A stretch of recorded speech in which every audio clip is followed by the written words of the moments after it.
Good evening, ladies and gentlemen, and anybody else who's here. Good evening. A little bit louder. Good evening. Okay, it lets me know that there's life before death, and not just after it. Although looking at some of you, I don't know. The whole idea of the student evenings, and I don't personally like to call them student evenings.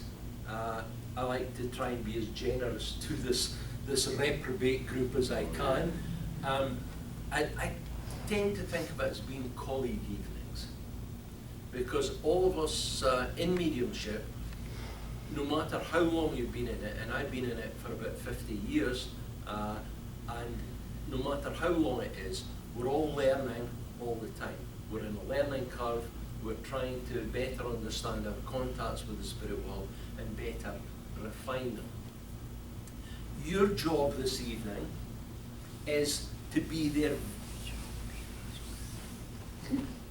He's getting coffee to stay away. Ah, okay.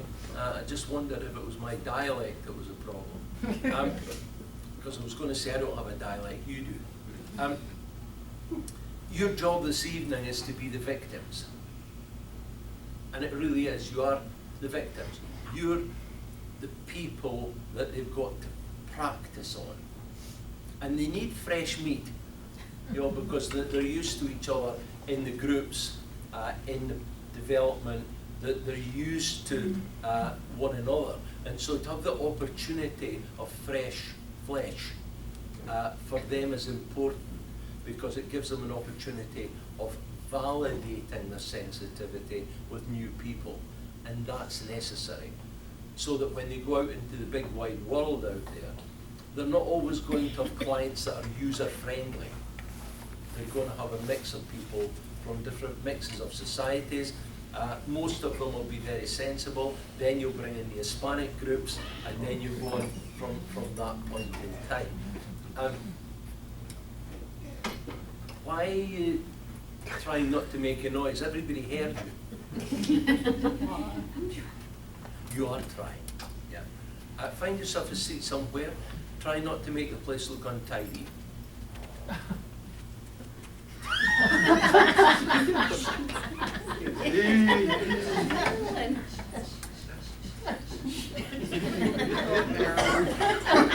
Hello, Marilyn.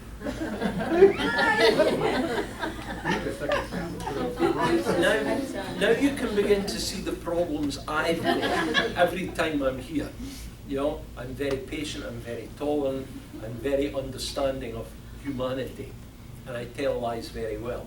But there was always this philosophy that said, I always tell lies, but this time I'm telling the truth. In mediumship, we always tell the truth, but there's different ways that you can tell the truth. And the whole purpose of this evening, compared to a private reading, is we tell the truth in a way that our purpose is not to embarrass you. And that's important, because the thing about your lovers and your secret admirers and all of those kind of things should be kept to the privacy of your life. In maybe a private reading, then it's open session. But in a public place, there should be nothing said that should cause you any level of embarrassment. So that would always be our intention.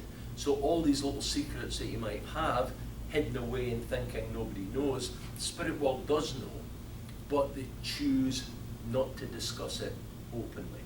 So you don't need to worry about those things, and that way you can be honest in your responses. Now the system is quite clear, and are you paying attention? Yes, sir. Yes. There we go. See, it tells you that even your memory is working in some form. If when any of those colleagues talk to you, they will talk to you directly. There are two styles of mediumship. There's a style of mediumship that's called crappy mediumship, and there's a style of mediumship that's called accurate mediumship. Crappy mediumship is when the medium throws things out into the room, and it's like, if anybody understands anything, put up your hand, and we'll try to work our way around if it's for you or not. That's really a psychology exercise. It's not an accurate mediumship exercise. They don't work that way. They know who they want to talk to. They know the themes about which they want to talk with you, and they know the communicators that they want to bring into that process. So it's not a question of who is that to you, it's a question that they'll tell you who it is to you. Now your job, and this is not always easy, and I can look at Stephen and think back in time, your job is not to become brain dead when a medium talks to you. Now some people do become brain dead because they're unfamiliar with the process, they get nervous about the process, and they feel like they want to disappear under the seat. I can understand that, having knowledge of the way some of these people would communicate with you. But they should be saying to you, if they contact you, they should be saying, is it okay if I talk to you? Now some people come to these demonstrations and they're snoopers. They're curious about the process, they're interested in the process, but they don't necessarily want a personal contact. Now we're not going to put you under that pressure and force something upon you that you don't want. So they should be saying to you, I want to come to you. If it was Stephen as an example, Stephen, I would like to talk to you. Is it okay if I communicate? And of course his answer would be, oh please Bill. But Please, Bill. yeah, and so you get a positive response. But if you're uncertain about the process, it's quite okay to say, on this occasion, I would prefer not.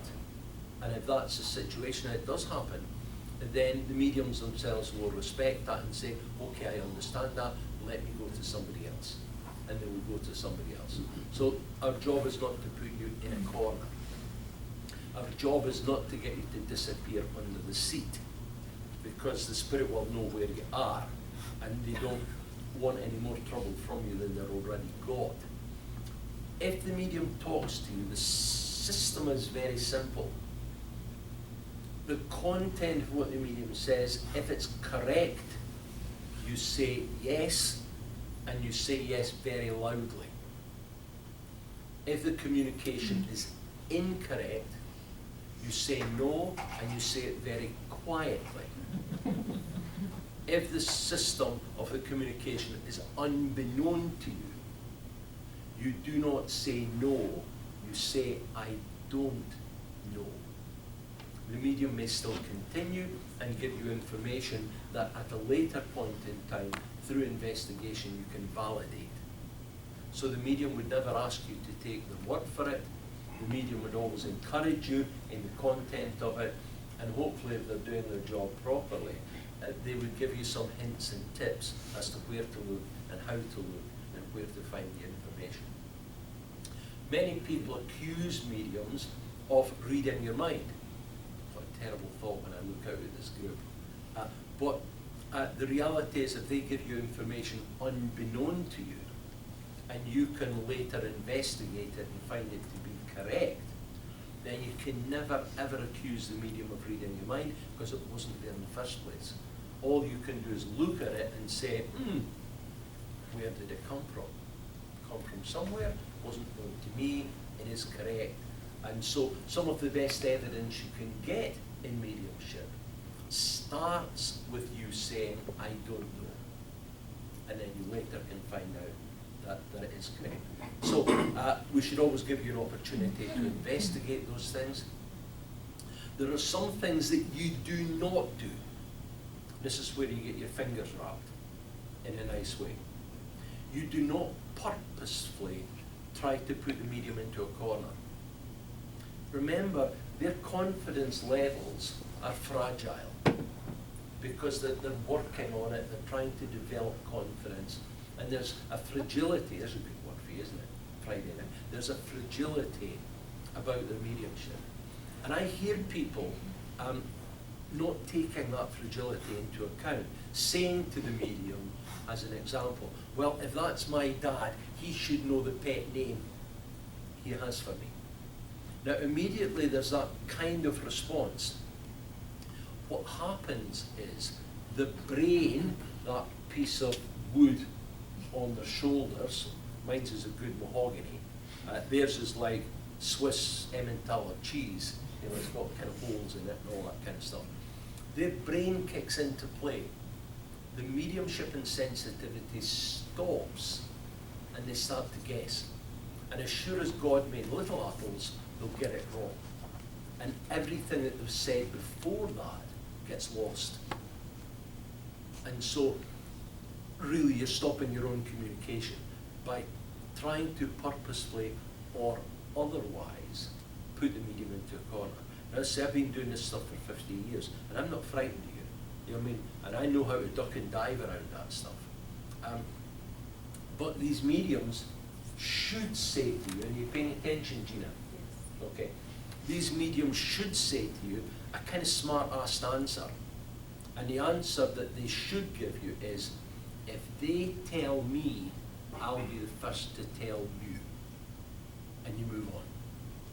So you don't get caught up in these games. Because the medium is not the font of all knowledge. Although, you know, Seal might think she is. But they're not the font of all knowledge. And if you can just imagine, just simplistically,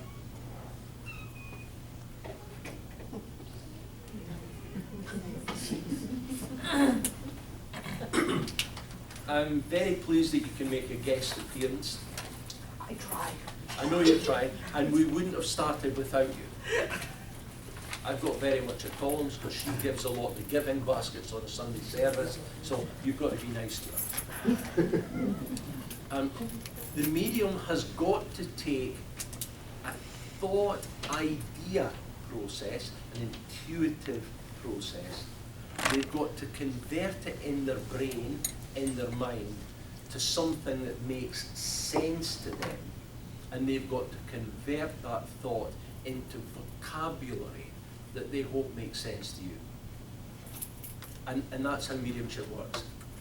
So it's not AT&T, it's not T-Mobile, it's not CBS or CNN. It would be nice if it was like that, but it's not like that.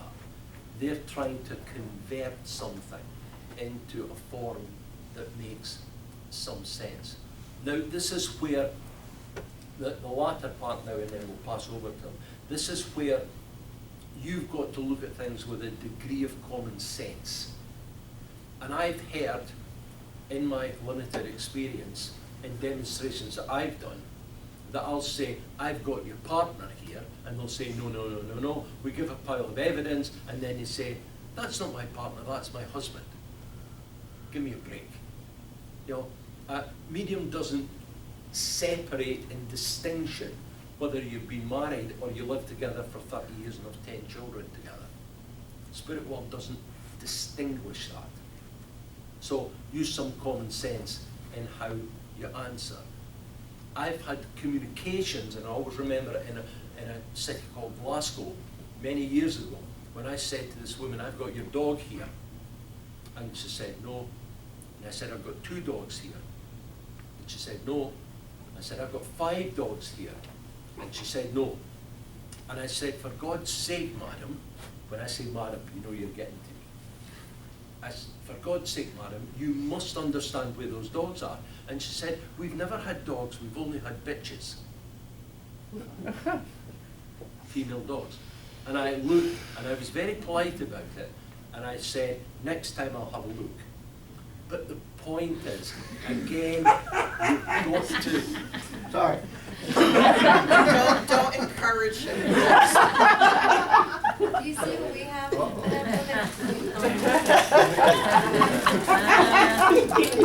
Mally's your best friend. I see that. But that's the stupidity of these things. But to that woman, she just distinguished a dog as a male and a bitch in Scotland as a female dog.